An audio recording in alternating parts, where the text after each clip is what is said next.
Great honor to be here on the floor of the House of Representatives talking to the American people about one of the most critical things that this body does, and that's to decide how much money we ask our citizens to contribute to the government and how that money is going to be spent.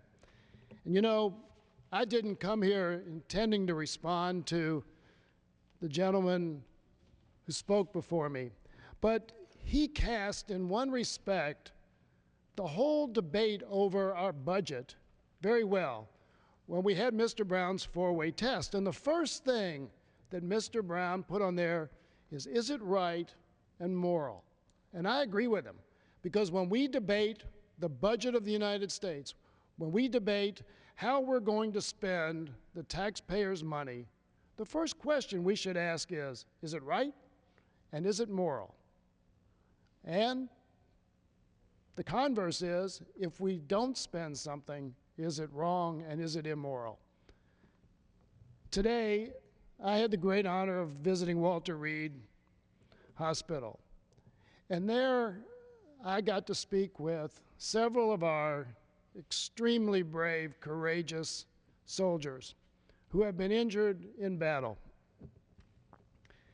And one young man who lost both legs, one just above the knee, one all the way to his pelvis, and lost a little bit of a finger on one hand, was on what can only be described as bionic legs, which he said are extremely good.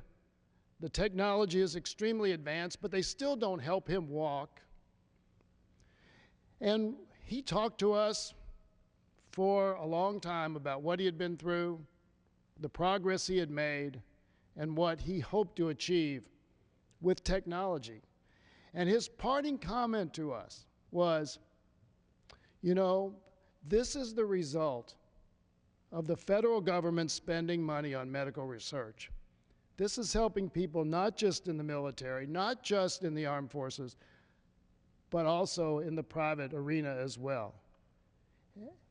And I look at what the Republican budget that we will consider later in the week has done, and it slashes money for medical research.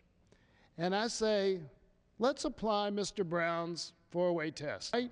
Is it moral? Also, does it make any sense to cut medical research when we have brave men and women who are reacquiring some of their lives after making incredible sacrifices because of the money that we have spent, the taxpayer money we have spent funding critical research?